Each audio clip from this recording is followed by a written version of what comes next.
Flash mo lang dito, papump mo lang to, magbubugayan dyan ng tubig. Tapos, pupul mo lang ito, yun! Tumalsik! Tumalsik sa mukha ko yung tubig.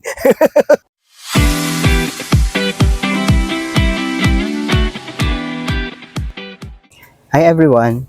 So, sa video na ito, ipapakita ko sa inyo kung ano-ano nga ba yung mga bagay na kailangan natin para makapag-camping tayo ng maayos. Maaring kulang pa itong mga gamit na maipapakita ko sa inyo, pero at the very least, ito yung mga ginagamit namin para kahit paano makapag-camping kami ng maayos ni Mami, tsaka ni Misty, and the whole family. Dito muna tayo sa kitchen, simulan natin.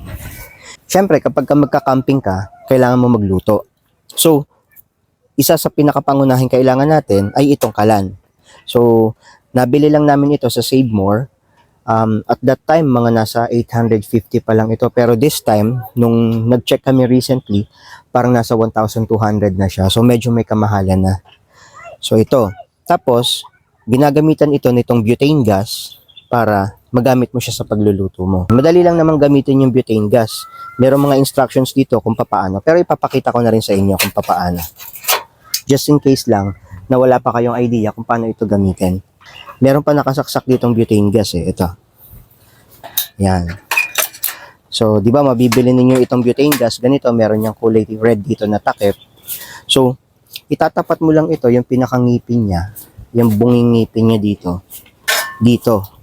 So, sasalpak mong ganyan. Yan. Tapos, sara mo na. Tapos, dito sa harapan yan, meron niyang lock. Pag yung pinush mong ginanyan mo, hinila mong pababa, yung butane gas dun sa loob, magpupush yun, papasok dito sa, dito sa burner. So, once na inopen mo ito, ayun, see, umapoy na. Okay, so ganun lang siya kadali gamitin. And then, isa pang bagay na nakita namin na importante is ito. Pangharang ito dun sa hangin. So, saktong-sakto ito sa ganitong uri ng kalan. So, meron din mga kalan na nabibili online, either sa Lazada or sa Shopee, na yung mga pang-camping talaga, yung mga maliliit, yung mga ditiklop. Hindi ko lang sure kung uubra ba ito doon. But, in this case, since ito yung gamit natin, so, pwede ito. So, sasalpak mo lang siyang ganyan, yan, and voila. So, basta meron niyang apoy dyan, kahit na mahangin pa, hindi mamamatay yung apoy mo. Kasi kapag wala nito, minsan, kunwari, nagsasaing ka. Kala mo yung sinaing mo, luto na. Yung pala, namatay na yung apoy. And worse, nakabukas yung butane gas mo, sumisingaw siya. So, possible na maging cause pa siya ng fire. So, importante rin ito. Okay? So, of course, ito, butane gas and itong flame gun. So, ito, ginagamit ko naman ito kapag ka magpa-barbecue, kapag kayo mag-iihaw. Mahirap magpabaga ng uling eh. Kung yung pagpapabaga mo nung uling is yung dati pang paraan, so lalagyan mo siya ng papel sa ilalim, tapos sisindihan mo yung papel, pwede rin naman yon. Kaya lang, minsan may mga uling na madaling pabagain, minsan naman merong mga uling na mahirap pabagain. So, doon nagiging useful itong butane tsaka itong flame gun. So, paano ba to gamitin? So, itong flame gun mo, meron niyang ngipin dito. Gaganyan mo lang siya. Tatapat mo dito sa bunging ngipin, tapos sasalpak mo siya. Make sure guys na sarado to ha, yung pinaka switch on and off ng flame gun mo. Diin mo, tapos ikot lang, yan, nakalak na yan, in place na. Tapos, pag binuksan mo to, pull mo lang tong trigger niya, aapoy na yan. Sample natin, dahan-dahan lang.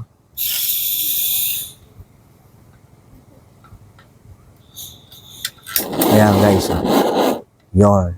So, patay na natin. Delikado. Nasa loob tayo ng tent eh. Okay? So, ganun lang siya gamitin. So, kapag may baga na yan, may apoy na yan, tatapat mo lang siya dun sa uling. Tapos yun na. Unti-unti na niyang pababagain yun. Ginamit ko ito last night nung nag-ihaw tayo. In less than 5 minutes, nakapagpabaga ako ng maayos. Mga 3 minutes nga lang yata yun. Natapos yung pagpapabaga ng mga uling. So, isa pang importante na meron tayo dapat is itong mga kaldero. Yan. Tsaka kawali. So, nabili natin ito sa Lazada, I think, or sa Shopee for about 7 or 800 pesos. Isang set na ito. Meron ka na ditong isang kawali, isang kalderong mas malaki, isang kalderong mas maliit. Tapos sa loob niya nandun yung takure. Ayan, ito yung takure. So ito lang, hindi ko pa siya maisama dun sa loob kasi may laman pa tong kanin eh. May tira pa. So maganda siya kasi ano na eh, patong-patong na siya. So space saver siya pagka ibabiyahe mo yung mga gamit mo. Papunta dito sa campsite and even pa uwi. Tapos ito, some of the basic kitchen tools. Syempre yung shanse, tapos kitchen knife, cheese grater kung kailangan mo. Tapos ito abrelata or pambukas ng delata. Yan. Then of course, itong ating sangkalan.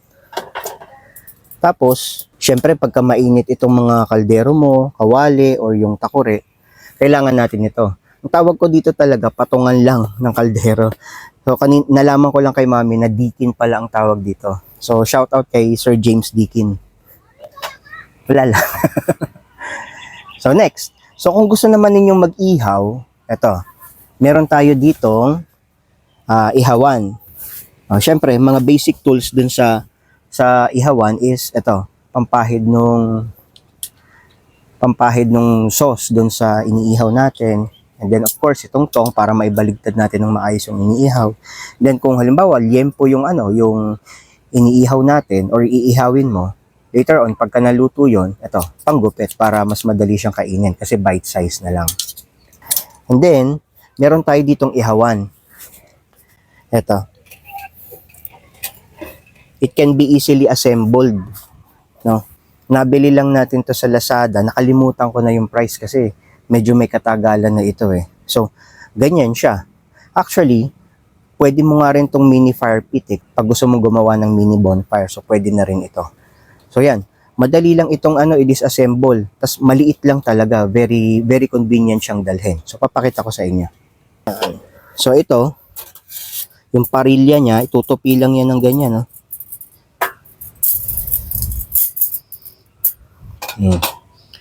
Tapos, ito aalisin mo lang yung nasa loob.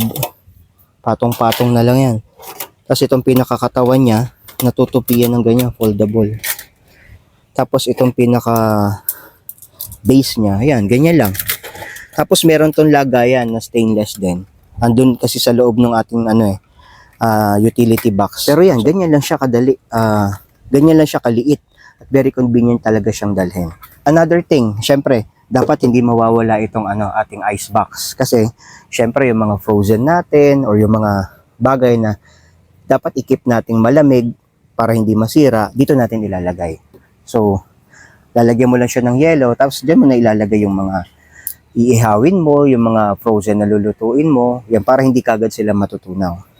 Then, of course, water container. Kasi kailangan natin yan sa pagsasaing, especially sa pagsasaing, and sa pagluluto na rin, yung mga, kung meron kang lulutuin na sasabawan, dapat ito gagamitin mo, yung galing mismo sa bahay mo. Kasi, sa campsite, although malinis naman yung mga tubig, hindi natin sure kung saan nanggagaling yun eh. Diba? Yung iba doon maaring galing sa bukal, yung iba doon maaring deep well, which is, hindi tayo sigurado kung pwede nga bang gamitin panluto. So, para safe ka na lang at hindi maiwasan yung possible na pagkasira ng tiyan, magdala ka na lang ng sarili mong tubig. And then another thing is itong puting, ito yung utility box. So, organizer lang naman ito para for you to keep your things organized. Yan. So, yung mga maliliit na bagay na na dala-dala mo, pwede mong dito pagsama-samahin. Yun, yung mga pinggan, yung mga kutsara, yun, para organize siya. Tapos ito yung sinasabi ko sa inyo pala, nalagayan nitong ating ihawan. Pakita ko na lang din sa inyo kung paano siya ilalagay dito sa sa kanyang bag. So, diba naitupi na natin ng ganyan. Ayan, ganyan lang, oh. Papatong mo lang siya. Okay na, di ba? O, tapos balik mo na siya dito. Di ba? Very convenient dalhin. So, lagay ko na siya dito sa ating utility box. Tapos, eto bumili rin kami ng folding bed para kapag gusto namin magpahinga do sa ilalim ng puno or somewhere na gusto namin magpahinga. And then, of course, syempre hindi mawawala itong camping tent, di ba? So, ito nakuha namin ito sa Lazada for about 380 yata or less than 400 pesos. Pero syempre, mga branded, medyo mahal. So far, okay pa naman siya. We've been using this for 3 years na rin or nearly 4 years. And okay na okay pa naman siya. Hindi pa naman siya sira. May mga campsites na mahangin, katulad ng mga campsites na nando sa tuktok ng bundok, like yung Viewscape, yung Nature Venture, yung mga ganun. Mahangin doon. So, hindi mo masyadong kailangan ng fan. Pero sa katulad nito, nandito tayo ngayon sa River Ranch and sa baba ito ng bundok halos sa paanan nito ng bundok. Medyo mainit. Tapos may hangin man pero hindi ganoon kalakas. Syempre, kailangan mo ng electric fan. So rechargeable fan ito. Nakuha lang namin ito sa Ace Hardware. Ang tatak niya is Firefly. So china-charge ko na lang din siya. Isa pang importante, power bank. So yan, so dapat meron kang power bank na dala para sa mga katulad nito, itong rechargeable na electric fan, syempre sa cellphone natin, and then of course, yung iba pa mga maliliit na kayang i-recharge nitong power bank natin. Yan. Meron namang mga ibang campers na meron ng malalaking power station kasi maliban sa mga basic things, yung iba nakakapagdala pa ng ng mga portable na fridge. So, kapag gano'n na yung dala mo, hindi na kaya ng power bank yun. So, ang ginagawa nila, nagdadala sila nung, power station. Like, yung Blue Yeti, yun. Kaya lang medyo may kamahalan kasi yun. So, sa ngayon, hindi pa tayo bumibili nun. But hopefully, in the future, makapag-invest tayo sa gano'n. Especially kapag naka-work from home ka, di ba? Yung mga laptops natin, kailangan, lagi tayong online. Lagi tayong updated, di ba? So, kailangan natin yung mga power, yung source ng electricity na katulad nun. Then of course, hindi dapat mawawala charger ng mga cellphones natin. Wag na wag kakalimutan para lagi tayong online. And although merong mga areas na na dead spot, walang signal kahit ang Smart or ang Globe, pero kahit paano meron silang mga free wifi. And then next, itong ating utility knife, no? So kailangan natin ito kasi kung minsan baka may kailangan tayong putulin ng mga sanga or basta kahit saan mo lang siya kailangan gamitin. And then, meron din tayo nitong Swiss knife. Yan. Maliit lang ito. Very convenient din siyang dalhin. So, marami siyang pwedeng paggamitan. Meron siyang plies. Meron ito ditong maliliit na kutsilyo, tsaka screwdriver. Yan. So, kung kailan mo lang siya kailangan gamitin, at least meron ka lang.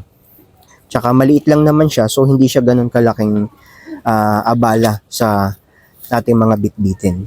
And then, of course, sa gabi, ito mga importanteng bagay. Ito, rechargeable light. Ito, nakuha natin ito sa Lazada for about 3 or 400 pesos yata. Meron tayong 4 na ganito. So, meron siyang dalawang way para ma-recharge. Una, by solar. Meron siyang parang solar panel dito. So, pwede siyang ibila dun sa arawan para makapag-recharge siya. Or, pwede rin naman dito. Meron siyang outlet dito para makapag-recharge ka directly from the outlet. Maganda dito sa ilaw na ito is pwede rin siya maging source ng power. So, reverse naman. Kung kunwari, naubusan ka ng ng laman ng power bank tapos yung cellphone mo na discharge na rin, pwede mo rin siya maging power bank. So, dito mo lang isasaksak yung cable ng charger mo, tapos diretso mo na doon sa cellphone mo, makakapag-recharge ka. So, meron itong iba't ibang modes ng ilaw. So, ito yung brightest, tapos medyo dim, ito yung dimmest, tapos ito blinking kapag pang SOS. Yan, ito rin, pang SOS natin yan. Yun, okay? So, ito, importante ito, lalo na sa gabi. Next, ito naman, yung headlamp. Okay din naman yung flashlight, pero tayo kasi mas preferred natin itong headlamp. Kasi ang maganda dito, nakasuot sa yung ganyan, libre yung dalawang kamay mo. So, kung pupunta ka ng CR or maghuhugas ka ng mga pinggan, at least bit-bit mo yung mga pinaggamitan ninyo ng dalawang kamay. So, hindi isang kamay lang na po pwedeng mahulog. So, free yung dalawang kamay mo na gawin kung ano man yung mga kailangan niyang gawin. So, mas preferred natin itong headlamp. Tsaka maganda kasi dito, kada lingon mo, malinaw na kagad yung lugar kung saan mo gusto tumingin. Kasi itong headlamp na ito, meron din siyang another option ng light. Ayan, pagka kailangan mo ng tulong pang SOS, okay, then off. And then of course, basahan, huwag mawawala para lagi tayong malinis and organized. Mas isa pang importante, ito, yung maliit na walis. So, panglinis-linis ito dito sa loob ng tent para later on, kunwari, mamaya magliligpit na tayo, yun, pwede mo muna siyang linisin. Gamitan nito para pagka tiniklop mo, malinis na. So, sa susunod na gamit mo, malinis na yung tent mo. O yan guys, dito na tayo ngayon sa bedroom. So, syempre, hindi dapat mawawala itong higaan natin, itong tulugan. So, itong tulugan na nabili natin sa Lazada, maliit lang ito. Foldable ito actually. Papakita ko sa inyo kung gaano siya ka-convenient dalhin at bitbitin. Yan, pwede nga to sa mga moto campers So, ganyan lang siya. Tapos, isasaksak mo na siya doon sa bag niya. Ayan, maliit and sobrang gaan niya. Wala pang yata tong 1 kilo. Yan, ganito lang siya. So, preferred namin ito kasi although manipis siya, pero para naman siyang may thermal and hindi siya pinapasok ng lamig. Tapos, bukod doon, pag kasi hinihigaan mo ito, para kang, especially sa flat surface pag hinihigaan mo siya, para kang nakahiga sa medical bed. So, masarap siya sa likod. Although, kagabi, dito kasi sa camping site na napaglatagan natin dito sa River Ranch, medyo mabato yung area na nalatagan natin. Kaya, tumutusok-tusok yung bato doon sa likod namin. So, yun. So, pag-iisipan natin ngayon, if in the future, baka kailangan nga natin mag-upgrade doon sa mga airbed. But nonetheless, for now, maganda at masarap naman siya talagang gamitin. And then another thing, meron itong kasamang pillow. So ito, kinahanginan lang itong pillow na ito. So pag tinanggal mo yung hangin niya, pwede mo na itong itupi. Tapos kasama yan ito, tapos ilalagay mo doon sa bag niya. And then one more thing, ito naman yung sleeping bag. So ito na yung pinakakumot natin. Kagabi malamig, sobrang lamig dito sa River Ranch. So, ito yung ginamit natin and hindi naman tayo nanilamig. Yan, naglatag lang tayo dito. Aside dun sa ground sheet natin, tapos yung floor ng tent, naglatag pa tayo ng banig para lang meron tayong extra protection dun sa lamig na manggagaling dun sa lupa. And then, para naman sa katulad ko, kasi ako guys, ihi ako ng ihi. Dinala na namin itong portable na toilet. Regalo ito sa akin ng mga kapatid ko. So, shout out mga siblings. As much as possible pala, Kasi pwede naman ito pang number 1 tsaka pang number 2. Kaya lang, as much as possible, number 1 lang namin to ginagamit. Kasi, katulad niyan, meron namang CR dito sa River Ranch. At maayos and malinis naman yung CR dito. So, sa number 1 lang namin siya ginagamit. Pero kung kailangan siyang gamitin for number 2, okay lang din naman. Kasi, designed naman to talaga para magamit hanggang sa ganon. So, since ako nga, nabanggit ko kanina, ihi kasi ako ng ihi sa gabi. Minsan siguro nakaka 3 or 4 or minsan nga 5 times pa ako nagigising sa gabi para lang umihi. So, kung sa camping site, gigising ako, lalakad pa ako papunta doon sa CR para lang umihi, tapos babalik. Wala na yung antok ko. Tanggal na. So, pwede rin naman sana, Arinola, yung maliit, uubra rin naman yun. Kaya lang, kung minsan kasi, alam mo naman tayo mga lalaki, di ba? Pag umihi ka, shower. So, kumakalat dun sa dun sa tent. So, mas maganda itong ganito. Ang maganda pa dito, guys, so dito sa taas kasi, pwede mo siyang lagyan ng fresh water. Tapos, pag ihi mo dito, ipa-flush mo lang ito. Yan. Pa-flush mo lang dito, papump mo lang to, magbubugayan dyan ng tubig. Tapos, pupul mo lang ito. Yun! Tumalsik. Tumalsik sa mukha ko yung tubig. Anyway, yun. Ganun lang siya gamitin. So, yun. So, sa mga katulad ko, pwede rin kayong mag-invest sa ganito. Although, may konting kamahalan ito. Parang nasa 2,500 or 3,000 yata yung isang ganito sa Lazada. Noon yun hindi ko lang sure ngayon kung magkano na nga ba siya. And then, of course, guys, hindi dapat mawala pangunahin yung tent, di ba? Kasi syempre, ito yung magiging shelter natin sa camping sa camping site. Ito yung magiging shelter natin. And then, kung gusto ninyong magtayo pa ng awning, Meron din naman tayong awning, kaya lang hindi ko na inilatag dito sa River Ranch ngayon kasi itong mismong tent, meron naman siyang awning dun sa harapan. Sorry guys, may isa pa pala tayong nakalimutan na bagay na kailangan natin dito sa pagka-camping, which is itong table. So, dalawa yung tables natin. Meron tayong isa nito, yung medyo mataas, parang ito yung standard size ng mga table Siguro mga, di ko lang sure kung gaano kataas ito. Siguro mga 28 inches yung taas niya, yung height. Tapos, meron naman tayo nitong mas mababa. Tansya ko siguro mga 17 inches ito. So, kaya dalawa yung tables natin kasi una, itong mataas, pagka ganito yung camping chair na inuupuan mo, pagkakain ka dito sa mataas, medyo mahirap. Kaya nag-decide kami na kumuha pa nitong mas mababa para saktong-sakto pagkakain ka, yun, hindi masyadong hassle. Kasi pagka dito halos nasa dibdib mo na yung pinggan mo So dito, okay na okay lang, saktong-sakto lang. So far, yun lang muna sa ngayon. Marami pong salamat sa mga manonood namin at sa mga nagpa-follow and nag-subscribe na dito sa ating munting channel, Ronan's Journey. Sa mga hindi pa po nakasubscribe, please paki-hit nyo na po yung subscribe button na yan and paki-click na rin po yung notification bell para lagi kayong informed sa tuwing mag-upload kami ng mga bagong videos. Samahan po ninyo kami palagi sapagkat dito sa Ronan's Journey, we enjoy the moment, one trip at a time. Bye everyone!